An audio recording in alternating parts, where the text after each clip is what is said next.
waxaa tahay qof adag waxaadna leedahay shakhsiyad adag oo bir ah haddii aad leedahay astaamahan soo socdaa waxaad ogaataa inaad dadka wax badan dheer tahay waxaad ogaataa inaad adigu tahay qofka adag ee la sheego haddii aad tahay qof qarsan kara iyo dhibkiisa haddii aad tahay qof marka dhibaato la soo dariisto muujin kara dhabar adayg oo halka ay cadowgiisu ka sugayeen inay arkaan ilintiisa iyo murugtiisa taa beddelkeeda haddii aad tahay qof cadowgiisa u muujin kara dhoola caddayn oo aad dhibkaaga qarsan karto waxaad ogaataa inaad leedahay shakhsiyad adag oo bira waxaad ogaataa inaad leedahay awoodo hoose oo xoogan oo kuu saamaxaya inaad dhibkaaga qarsato waayo dadka qaar badan oo ka mid ah waa ay ku adag tahay inay dhibkooda qarsadaan oo waxay la wadaagaan dadka kale beri ka maalina waa lagu caayaa ama waa lagu wiirsadaa laakiin adigu haddii aad dhibkaaga qarsan karto waxaad ogaataa inaad leedahay shakhsiyad adag oo dadku aysan wada lahayn qodobka ku xiga haddii aad tahay qof bixiyo raaligelin marka uu khalad ka dhaco qofka ibnaadamka waa khaldamaa laakiin in yar oo kamida ayaa khaladkooda ka bixisa raaligelin adigu haddii aad khaladka ka dhaca raaligelin ka bixiso waxaad ogaataa inaad dadka wax badan dheer tahay waayo raaligelintu waa astaan muujinaysa inuu qofku isku kalsoon yahay haddii aad bixiso raaligelin waxaad ogaataa inaad leedahay shakhsiyad adag oo bir ah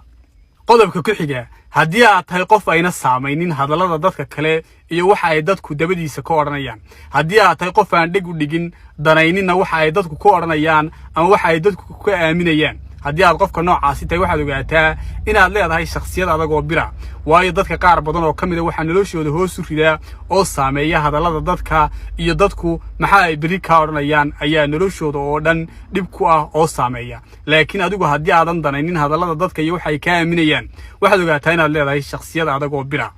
qodobka ku xiga haddii aad tahay qof aan cidnaba caawimo ka sugin cidna aan ku tiirsan cidna aan isku halaynin oo aaminsan waxa uu isagu samaysto ama waxa uu isagu qabsado uun inuu helayo haddii aad tahay qofka noocaas waxaad ogaataa inaad tahay qof adag oo leh shakhsiyad adag oo bira qodobka ku xiga haddii aad tahay qof go'aan adag oo aan wejiye badnayn go'aankiisana aan ka noqnoqon oo go'aankiisa ku adkaysta haddii aad tahay qofka noocaasa waxaad ogaataa inaad tahay qof adag oo shakhsiyad adag oo bira leh waayo dadka qaar badan oo ka mid ah waxaa noloshooda oo dhan baabi'iya go'aanada oo ay ka noqnoqdaan oo waxa ku adag inay go'aan qura ku adkaystaan laakiin adigu haddii aad go'aankaaga ku adkaysato waxaad ogaataa inaad dadka wax badan dheer tahay qodobka ku xiga haddii aad tahay qof aan calaacalin haddii aad tahay qof aan shalaayin oo aad tahay qof aaminsan qadarta wixii dhacayna aad aaminsan tahay inay dhaceen oo aysan dib u soo noqon waxaad ogaataa inaad leedahay shakhsiyad adag oo bira waayo dadka qaar badan oo ka mid ah waxay waqtigooda oo dhan ku lumiyaan calaacal iyo shalayto laakiin adigu haddii aad tahay qof aan calaacalin oo shalaytin